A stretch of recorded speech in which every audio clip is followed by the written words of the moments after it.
और इस समय डॉगिटाइजेशन आपको रिपोर्ट कर रहे हैं इंदौर शहर से। हम आपको दिखा रहे हैं एक और यहाँ पर फीमेल डॉग लैक्टेटिंग मदर दिख रही है, अनस्टरलाइज्ड है। शायद इन्होंने कहीं बच्चे दिए हैं। आज दिनांक 23 दिसंबर 2024 इंदौर का वार्ड नंबर 43 जोन नंबर 10, ये नगर निगम का जोन ऑफिस है। यहाँ पर हम बात कर रहे हैं नगर निगम के कार्यालय जो हैं वहीं बैठे हुए जो डॉग हैं, यदि वो ही स्टरलाइज नहीं है तो आप ही हमें बताइए कि पूरे शहर का क्या हाल होगा। अब यदि ये डॉग मान लीजिए कि किसी को काट लेती है तो जिम्मेदार कौन हुआ?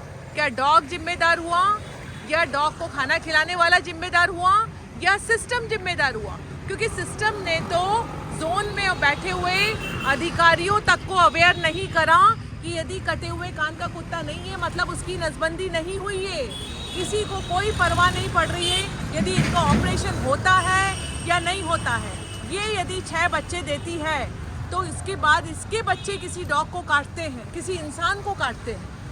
इस मादा डॉग के बच्चे यदि किसी इंसान को काटते हैं तो उसका जिम्मेदार क्या ये माँ हुई, या रोटी खिलाने वाला हुआ, या फिर सिस्टम हुआ जिसने कि पब्लिक को अवेयर ही नहीं करा था कि कटे हुए कान के कुत्ते का क्या मतलब होता है, नसबंदी केंद्र किधर है, नसबंदी केंद्र का फ़ोन नंबर किधर है, और किसी भी डॉग को स्टरलाइजेशन के लिए भेजना हो तो क्या करना होगा। पूरा का पूरा जो दारोमदार है वो डॉग लवर के ऊपर थोप करके पूरा का पूरा सिस्टम सो रहा है। और जब कोई डॉग बाइट का किस्सा होता है तो बढ़ चढ़ करके खबर छपाई जाती है कि कुत्ते का आतंक, कुत्ते का आतंक, कुत्ते का आतंक। बल्कि ये बताइए आप कि यदि स्टरलाइजेशन सेंटर का नंबर नहीं पता है और नसबंदी की अवेयरनेस नहीं है तो कौन हुआ जिम्मेदार? ये है इंदौर का जोन नंबर 10, वार्ड नंबर 43 के लिए हम आए थे यहाँ रोड बनवाने के लिए। और ये जोन नंबर 10 नगर निगम इंदौर का हाल है। अब यदि ये माँ 6 बच्चे देती है तो आबादी तो बढ़ेगी, बाइट भी बढ़ेगी, पशु क्रूरता भी बढ़ेगी। और पूरी तरीके से यदि कोई जिम्मेदार है तो सिस्टम है, और जिम्मेदार है तो पशु सेवक है। क्योंकि पशु सेवक को तो पूरा फॉर्मूला पता है, ट्विटर की इम्पोर्टेंस पता है, व्हाट इज स्टरलाइजेशन पता है, यूनिटी की इम्पोर्टेंस पता है। लेकिन ना हम यूनाइट हो रहे हैं, ना हम ट्विटर पर आ रहे हैं, ना हम एकता का प्रदर्शन कर रहे हैं, और ना हम इस विषय पर कोई आवाज़ उठा करके स्टरलाइजेशन प्रोग्राम को रोबस्ट करने के लिए एकजुट हो रहे हैं।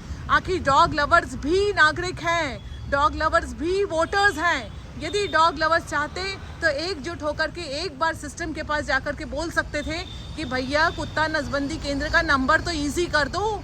3 डिजिट का नंबर रहता, पब्लिक को अवेयरनेस करी जाती। तो आज ये 10 नंबर में बैठी हुई मादा श्वान है, वो 6 बच्चों को जन्म न देती, और जन्म न देती तो वो बच्चे बड़े होकर के किसी नागरिक को डॉग बाइट का शिकार न बनाते। डेप्थ में जाइए। We are only looking at rescue, rescue, rescue, feeding, feeding, feeding. Go into the depth, understand. Dogitization 7 सालों से आपको सिर्फ समझा ही रहा है सॉल्यूशन क्या है, लॉजिकल सॉल्यूशन क्या है, इंटेलिजेंट सॉल्यूशन क्या है। पर दुख की बात यह है कि हम सिर्फ जो रेस्क्यू कर रहा है उसको देख करके बोल देते हैं कि भैया आप भगवान हो। आप बताइए जब वो बच्चे पैदा होंगे और रेस्क्यू की नौबत में आएंगे तो भगवान हुए क्या कोई हम में से कोई भी? हम जब तक पुरजोर स्टरलाइजेशन प्रोग्राम नहीं चलाते हैं बाकी सारी चीज़ें बकवास है, बकवास है, बकवास है। जय हिंद, जय भारत।